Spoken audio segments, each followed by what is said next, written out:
কিছুই মোটিভেট বা ডিমোটিভেট করতে যাতে না পারে। আপনারা দেখছেন হলদিবাড়ি টাইমস।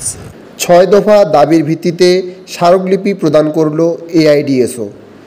মঙ্গলবার দুপুর নাগাদ ছাত্র সংগঠন এআইডিএসও নেতাজি সুভাষ কলেজ কমিটির তরফে আরজিকর মেডিকেল কলেজের নৃশংস হত্যার প্রতিবাদে ছাত্রছাত্রী সুরক্ষা সুনিশ্চিত সহ 6 দফা দাবির ভিত্তিতে কলেজ কর্তৃপক্ষের নিকট স্মারকলিপি প্রদান করেন সংগঠনের সদস্যরা।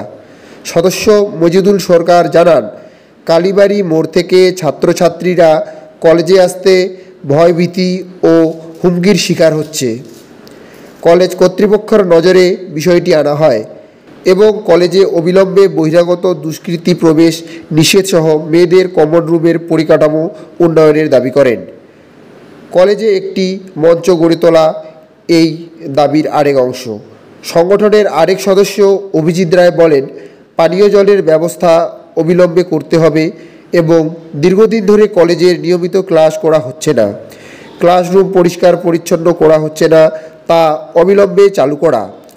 ছেলেদের বাথরুম খুবই নোংরা, যদি অবিলম্বে সমস্যার সমাধান না হয় তাহলে তারা বৃহত্তর আন্দোলনের ডাক দেবে। এই কারণে আমরা পাশাপাশি দাবি রাখছি যে একটু মুক্ত মঞ্চ করা আর ক্যান্টিনে সুলভ মূল্যে আর কি খাদ্য দেওয়া আর কি ছাত্রছাত্রীদের। এই দাবির ভিত্তিতে আজকে আমরা আমাদের যে ভারপ্রাপ্ত শিক্ষক মহাশয় শান্তনু বাগচি মহাশয়কে আমরা স্মারকলিপি দিই। পাশাপাশি আমরা দেখছি এই যে আরজিকরের যে ঘটনা, নৃশংসভাবে মেয়েকে হত্যা করা হয়, সেরকম ত্রুটি আমাদের কলেজেও রয়েছে। আমাদের কলেজ পরিষ্কার, ক্লাসরুম পরিষ্কার করা হয় না, নিয়মিত ক্লাস হয় না। এই ক্লাস যাতে হয়, নিয়মিত পরিষ্কার যাতে করা হয়, তার ভিত্তিতে আজকে আমরা স্মারকলিপি আর কি দিই।